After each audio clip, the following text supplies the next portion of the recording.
Hey everybody, it's Tim Heidecker. You know me, Tim and Eric, Bridesmaids, and Fantastic Four.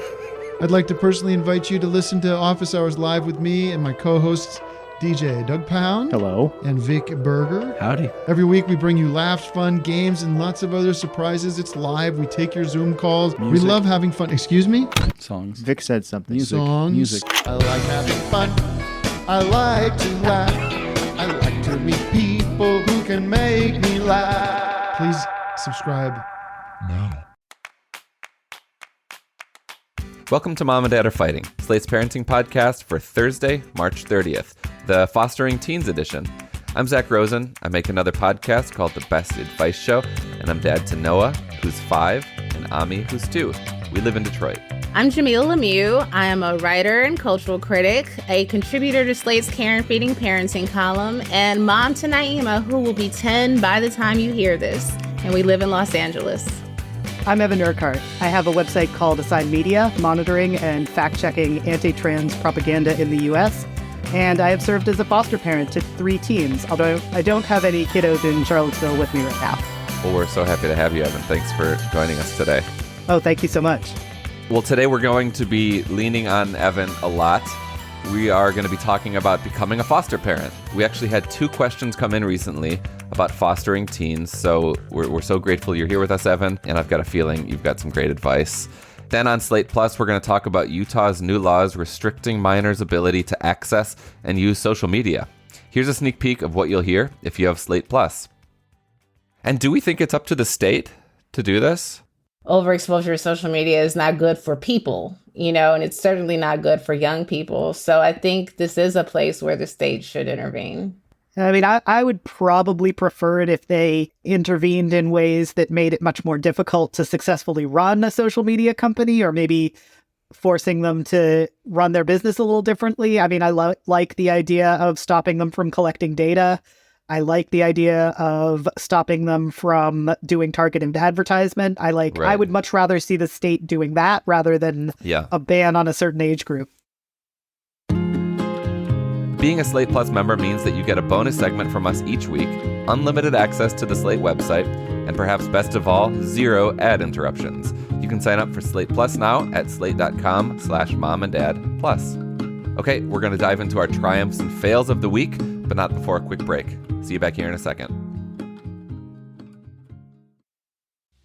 Calling all parents of kids 3 to 12, here's a kids app you'll want to hear about. Pinna.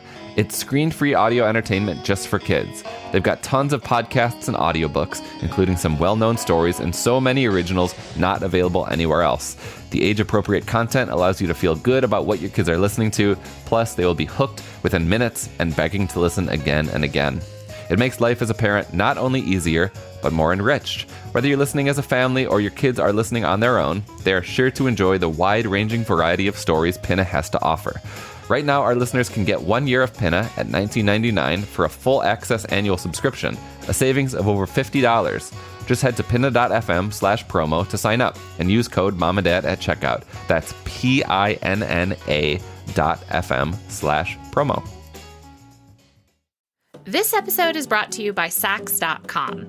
Saks.com editors are always tracking the top styles that are trending right now.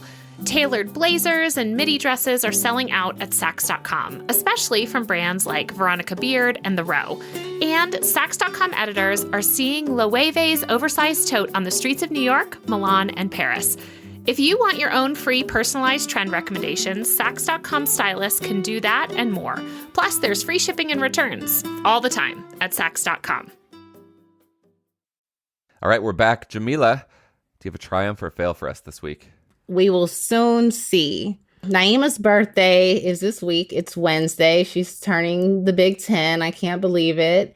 And we are having a party for her on Saturday. But due to no fault of my own, I'll say the invitations didn't go out until Monday of this week. So I am in a panic. In the mail or Evite? I texted some moms and she gave physical invitations to kids in class. Okay. So 5 days before. 5 days before. That is pushing it. I am so anxious. I'm so afraid. Her dad was supposed to do the invitations. He had a crazy week last week. They didn't get done. If I had thought about it, I would have just gone on and done them myself. And now here we are. We've got this party we're paying for. It's at a place, that you have to pay for. And I'm so afraid that she's not going to get a good turnout. And Naima has only had successful birthday parties for 9 years. She's had 9 great birthday parties where people always come. And so I mentioned to her that she could invite a few extra people because we have a limit of 15 kids for the party. And I was like, well, invite a few extras in case people aren't able to make it. And she's like, people always come to my parties. Like, she's so confident about it. And I'm so scared. I'm so afraid of this being a bust. Can you follow up with the parents and clarify whether or not they're going to come? I did get some parents' info. One parent I sent her the invite and she just liked it. So I'm assuming that means they're coming. I don't know. I'll follow up with her later in the week just to double check. One parent responded that, her child had a track meet and couldn't make it. And then another parent just didn't respond at all, which I was just like, how do you not respond? And the only exchange I'd ever had with this parent before was her sending me her kid's birthday party. And we did get Naima there. So I was a little hurt and offended that she did not respond to my text message. So I don't know. I'm going to get Naima to get some more. I told her, I was like, give me everybody's parents' number. I need to talk to the parents. Yeah, there's still time. We still have time. I hope so. I think we need at least 10 for it to be successful. I think we could do 10 and it was a good day. Just going to be really hoping for you. Thank you. That sounds so stressful. Oh my God. I'm breaking down. So right now we're recording this on a Tuesday, so there's still some time. There's still some time. There's time. Yeah. But we're going to want a full report with the list of all the people who attended and then also the people who didn't respond to your text, and we'll shame them publicly on the show. Sounds next good. week. Yeah.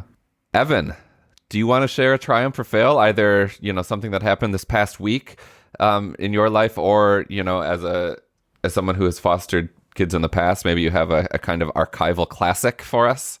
Yeah, I think I'm going to go into the trove of the archives for this one. I want to tell you the story of the one time I really tried like a tough love approach with a kid, and what a terrible failure. So, my approach with fostering teens has always been just radically trying to be accepting and affirming and like meeting them where they are at, and, just seeing all of their struggles as our struggles as a family and trying to work with them. But I'm someone who's very punctual. I'm very concerned about being on time. And I had a 17-year-old who had been with us for at least 9 months at this point, was a senior in high school. And every single morning, I'd knock on their door.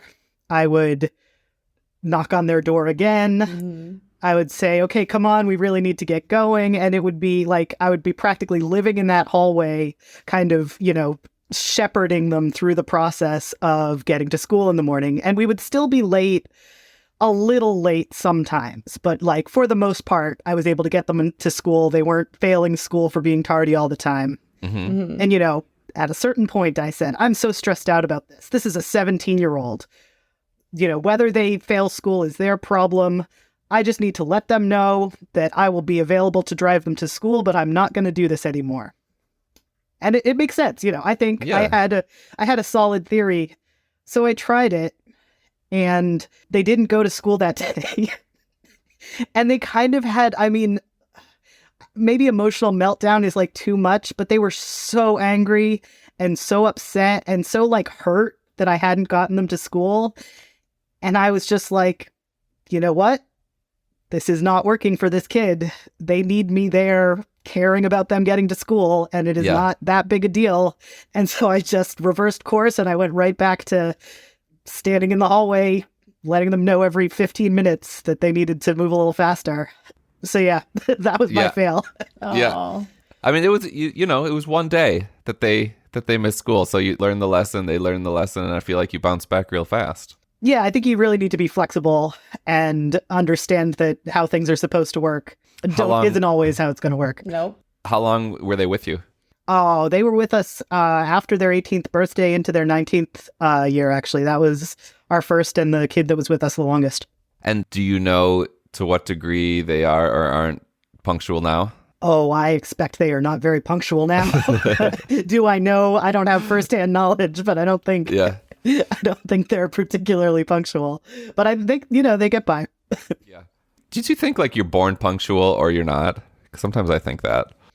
I don't know. I kind of think my family is just very anxious specifically about that. And that I just kind of grew up with being on time is really something I always talk about is like, there are values that you try to teach your kids, but then there are just your own hangups that your kids get. And the punctuality is very much, I think, just a hangup of my parents that, I grew up with. It's always important. So now it's important to me. Yeah. I was always a late person for most of my life. And my parents are very punctual, especially my dad. Well, my mom's always on time too, but my dad is early, and obnoxious about it. And but since I moved to LA, I've become I'm still the one who's going to get on the Zoom for the podcast 3 minutes behind. I'm not always super punctual, but in general, when I have places to go in person, I'm usually there on time. I try to get there 5 minutes early. So there is hope for, if you were not generally a punctual person. I was in my mid-30s when I became one. Yeah. Well, I have a little triumph this week. As listeners might know, we live close to our school, so I often go and pick Noah up on foot. And we were walking home from school yesterday, and here in Detroit, it's still pretty cold, but there's some blossoming happening, some very early spring blossoming, which is very exciting just to see the beginnings of flowers emerging. There have been times over the last couple of years, Noah's 5.5 now, where she'll see flowers either in someone's garden or just in the park, and she'll want to pick them. And I'm usually no, we shouldn't pick someone else's flowers, or we shouldn't pick flowers from the park. I don't know, I've just felt they're not really ours to pick. And then yesterday we were walking home, and she saw the first this beautiful little purple flower coming up out of the house across the street, which is actually for sale. There's no one living there. And she's like, "Can I pick it?" And I'm like, "Sure." And she's like, "But it hasn't fully blossomed yet. I think I should leave it. And we shouldn't pick other people's flowers." So it's she was reminding me of a lesson that I kind of half-heartedly taught her. But it just reminded me these kids are always listening. Always. They're just always absorbing, and sometimes I just feel I'm arbitrarily just making a line in the sand just to have some kind of definitive answer to give her. And this was an instant where I was she's budding like a little flower, and it's so cute, and I just don't appreciate it enough that she can't turn herself off. No matter what, they are absorbing what we're telling them. A little spring cuteness. That's super sweet. But I am excited that it's not 20 degrees anymore. That's very exciting. Well, on that note, we're going to take another quick break. See you back here in a minute.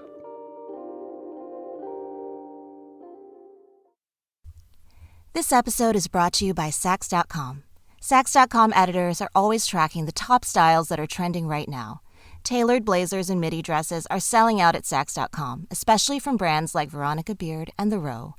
And Sax.com editors are seeing Loewe's oversized tote on the streets of New York, Milan, and Paris. If you want your own free personalized trend recommendations, Sax.com stylists can do that and more. Plus, there's free shipping and returns all the time at Sax.com.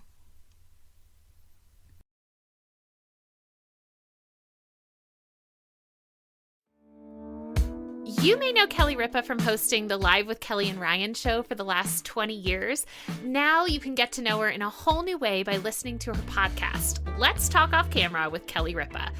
The weekly podcast will transport you inside the unfiltered mind of Kelly Ripa. In each episode, Ripa will dive deep into her life and candidly discuss her marriage, motherhood, career, and how she manages to juggle it all in the public eye. Kelly will talk about everything she could never say on camera. It'll be unfiltered and deep, but most of all, fun. Joined by a rotating group of friends like Matthew McConaughey and Kate Hudson, Kelly dives into a wide range of topics. They'll talk about everything from crazy fitness trends to sex tips, all with humor, heart, and tenacity. So whether you're a longtime Kelly fan or just looking for a great new show, this podcast is perfect for you. Listen to Let's Talk Off Camera with Kelly Ripa every Wednesday on Apple, Stitcher, or wherever you listen to podcasts. Hey there, Mom and Daughter Fighting listeners. Let's talk about Etsy. Etsy is a global marketplace for unique and creative goods. There's no warehouses, just millions of people worldwide buying and selling the things they love. So if you're looking for beautifully made items from independent sellers, check out Etsy. Etsy sellers have everything from statement pieces like rugs and sofas to daily staples like outerwear and accessories. So whether you're a fashionista in the market for a vintage coat or a homeowner looking for a handmade cutting board, Etsy is the place to go. Etsy is committed to promoting creativity and fostering human connection, so you can feel good about the purchases you make. Shop jackets, jewelry, furniture, art, and more, made for all budgets and any occasion. New to Etsy? You can use the code NEW for 10% off your first purchase. That's code NEW. Maximum discount value of $50. Offer ends June 30th, 2023. See terms at etsy.com/terms. For home, style, and gifts, shop etsy.com. Etsy has it. Okay, let's hear our first listener question. Dear Mom and Dad, my partner and I have been thinking a lot about our family recently and have decided that becoming foster parents might be the right move for us. As much as I love interacting with my little nieces and nephews, I think I'm better suited for caring for older kids or teens. I was a camp counselor for a while and strongly considered becoming a high school teacher. I'd love any advice for caring for teens, especially if you're not a parent and haven't been a caregiver before. A lot of the foster parent resources are helpful, but seem to be geared for younger kids. What else should we know? Signed, wannabe foster parent. Jamila, what do you think? I think you all should seriously consider this. There are so many young people that are in foster care, particularly older teenagers and older kids that don't get, swooped up the same way that babies and toddlers do.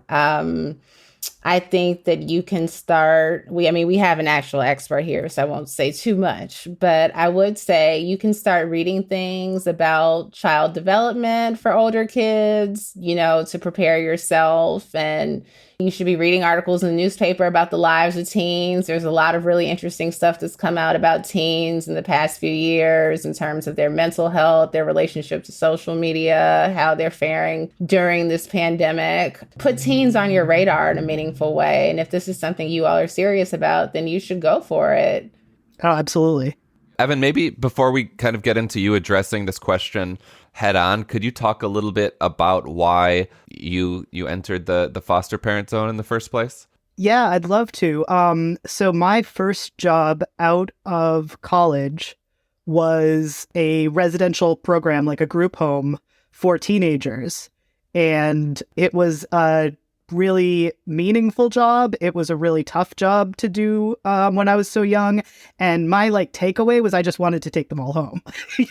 So I had in the back of my mind, even early when I met my wife, I just said, this is something I've always wanted to do, is foster teens specifically. We weren't able to become parents and, through the traditional way. And so, we had thought that we would do that first, and we just moved right on to step 2, which was fostering teens. One of the most amazing experiences in my life, one of the most fun experiences in my life. I think people talk about fostering as if you're a martyr and you're, you're really giving something back, which you absolutely are. But teens are so interesting. They're so fun. They have such great insights. You're learning about a whole other person. And unlike a young kid, they can really tell you about themselves and bring you into their world in this amazing way that I really loved. So what was the first thing you did once you decided, okay, I am going to become a foster parent? Where to begin? So we got in touch with the agency. There was one agency in our local area. This was in California at the time, that was LGBT friendly, which was important to my family. They basically were like, yes, definitely. You want to foster teens. Absolutely. They got the process rolling almost, more quickly than we anticipated. It was like, get you in, get you doing this. How quickly are we talking? I think that they found a teen for us before we were done with the training. So it was really quick. I was actually, when our first foster kid came to stay in our home, I had been visiting my brother because I was trying to do that before we started the fostering, was have a big, trip over to the East Coast. Yeah. And we had a kid in the house before I got back. Wow. But exactly like the question asker is saying, all of the resources, all of the training was geared. I think we had one lesson or maybe a partial lesson on fostering teens. And it is because most of the foster parents they're working with want younger kids. Yeah. They had a little bit on infants. They had a lot on, younger kids, and they had very, very little on teens.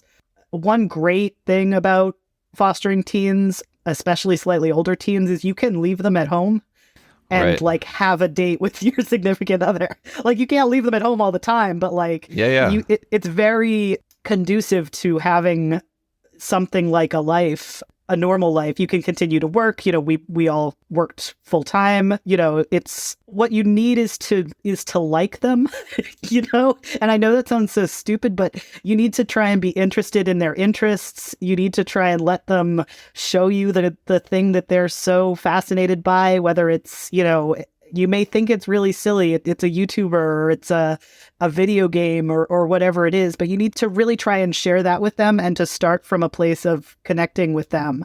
Because unlike a little kid, you're not connecting over the fact that, you're feeding them every single meal or you're, getting them dressed or whatever. The most important thing is to start as early as possible. And, they're very awkward. They're very scared to come out of their rooms sometimes on the first couple of days. Mm-hmm. So you just have to be that person who is not being overbearing, but, knocking on the door, drawing them out, encouraging them to feel comfortable and to start to, form a relationship with you. And for teens, I really think that the relationship is everything. They're old enough to set their own priorities in life. They're old enough to know what problems they have to work on. You have to provide them with a solid connection with an adult that is going to let them use that to do what they want to do with their lives. And this is another interesting thing about fostering. Like you were saying before, like my youngest is 2.5 and I still haven't had like a deeply meaningful conversation with him yet because he can't speak at that level yet. And you are in the position of, you've got someone coming to your house who's like a full intellectual person. You haven't parented before, as the first time around. What did you do to prepare for like, whoa, there's just going to be like a full person living in our midst? Is there anything, yes, you can read and yes, you can do the training and stuff, but like any kind of internal work that you had to do to integrate a new member of the family with such, speed? I mean, I definitely think that the question asker mentioned being a teacher, like having some, even if it's just with relatives, having some like comfort with the process of getting to know a teen is, I would say, really important. I think the most important thing is to understand that you need to kind of go to them first. And then the other thing is, I think people don't realize how dumb they are, how young they are. You know what I mean? You get like kind of a tough facade, but the second you break through it, they're just so wanting to be loved and wanting to be accepted that you can really crush that very much more easily than you think. So really taking that seriously once they start to open up to you and realizing what a kind of precious thing that is, and how undefended they really are. Once you get past that little bit of, sullenness or rebelliousness, they're really very, very naive, I think, at that age. Kind of even a really straighty kid will be pretty naive at that age. Did you have to do any disciplining? Did we have to do any disciplining is an interesting question. So we really did come from a respectful parenting framework where it's very much about natural consequences. It's very much about not protecting people from the consequences of their own actions, rather than kind of coming up with a creative punishment. It's more thinking through like, what is the way that we can emphasize that, our time, like our boundaries are this, or our time is, important, or that kind of thing. Mm-hmm. So we didn't do discipline in that way. I will say there were situations, and with foster care, you have to be very careful about confidentiality.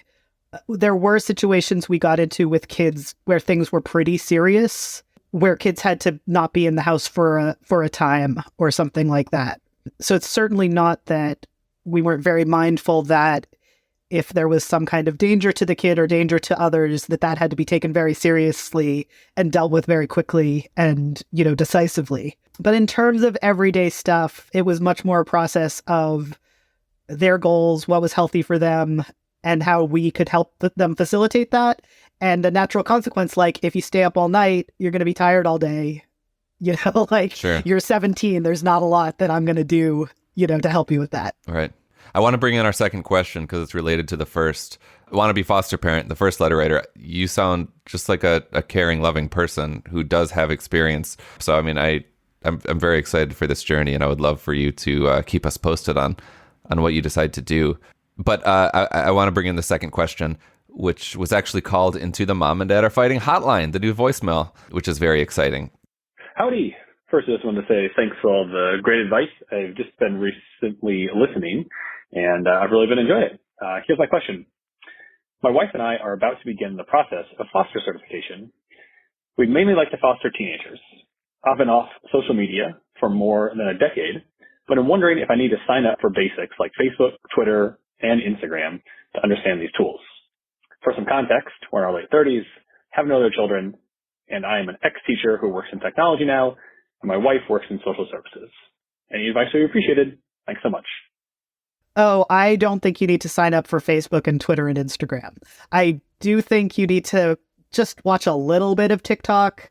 And I think, sort of what I was talking about with the earlier question asker was you need to be really open to finding out what the kids are interested in and investigating it, but letting them show you things, So if they show you TikTok videos, look at those TikTok videos, and then maybe look at some other TikTok videos in a similar vein. If they're showing you YouTube stuff, watch the ones that they're showing you, and then maybe look at other stuff, because there is a lot of kind of, I would say, negative or dangerous stuff out there. And I do think that once you know what your teen is interested in, trying to familiarize yourself with what else is around that is important, but not signing up for Facebook, Instagram, Twitter. Your kids aren't on Twitter. No chance. Jamila, what's the dynamic these days with you and Naima and her social use? She does get to spend some time on TikTok, which I regret. Like, if I could do it all over again, she would have no social media at this point. Like, it happened too soon. But she does get to do TikTok a little bit, and occasionally she scrolls through Instagram. Yeah, so it's pretty light. Yeah. So I'm going to tell you the nightmare story that we had. That's sort of tongue-in-cheek. One of our kids was really interested in becoming a cop, and had all of these YouTube videos that were like, maybe not quite Blue Lives Matter, but kind of Blue Lives Matter. And, kids are an insecurity or a weakness sensing, machine. I think the fact that it bothered us as much as we tried to not be bothered was exactly why that kid kept showing us more and more of these videos, kept trying to argue with us about the police. We, of course, kept trying to not lie about our beliefs, but also not, quash someone or argue with someone or whatever. Right. I felt very disturbed by what that kid was into. And I wouldn't say it had a perfect resolution. We kept the relationship with the kid. We didn't cause blow-ups. We didn't cause meltdowns, but it made me uncomfortable. It still makes me uncomfortable that's something that they were so interested in. Yeah, that reminded me. I wanted to ask you about, because you're not fostering anymore, to what extent are you involved in, I don't know what you refer to them as, your former foster kids? But yeah, like how enmeshed, if at all, are you in their lives now that they're out of the house? Yeah, so we have one who is in pretty frequent contact, who is doing really well. Ironically, this is the kid that stayed the least time. This was a kid who sort of realized that she had needs that weren't being addressed, and staying with us for a short time kind of helped her to figure that out, and, moved into a setting that she felt was more therapeutic, and it kind of did great for her. It really, she's doing amazingly well. There is another kid who is under 18 who doesn't want to be in contact with us right now, but who we still reach out to occasionally, their caseworker, just to let them know that, we're still around, we're still a resource, and they know that if and when they want to reach out to us, that they can. And then that's sort of the same with the oldest, who hasn't been in touch for a while, but has texted, "What's my social security number?" to my ex-wife at time. They kind of know how to get in touch, and if they need us, they will be. I think that the hardest lesson for me in fostering teens has been just to see giving someone a safe place where they're loved for a few years as a really amazing thing, and not be so invested in what their outcome going to be. Are they going to be, successful, or are they going to avoid problems in their life? Because a lot of kids who are in the foster care system are going to have some problems in their life, and you can't necessarily protect them from everything from that. But giving them a safe place where they're cared about for a few years is a huge thing, and something that I'm very proud of doing. Yeah, as you should be. It's a profound thing. Evan, is there anything else you want to say to these prospective foster parents, or just to current foster parents, having had the experiences you've had? Yes, I think the most important thing is a commitment mindset. My ex-wife and I said any problem these kids have are something that our own natural children could have had. When they come into our house, they're a part of our family as much as they want to be for the rest of their lives. And I think we had success with kids, and, success being defined as kids staying in one place for a much longer time than they ever had before, kids making a connection with adults when they hadn't before. We had success that was not expected from a lot of the professionals that we worked with, and we got a lot of praise, and we said, all we're doing is committing and just not seeing this as a situation that because that's the hardest thing about fostering is, like, any parent, if they could just pick up the phone and say, "Get this kid out of my life," are going to have moments when they would love to do that. You know what I mean? Mm-hmm. And so having that option is very kind of scary. You just have to not use it, I think. Well, if any of you out there listening have any advice or experience that you'd like to share, please send us a voice memo at 646-357-9318. That's 646-357-9318. Or you can always email us too at momanddad@slate.com.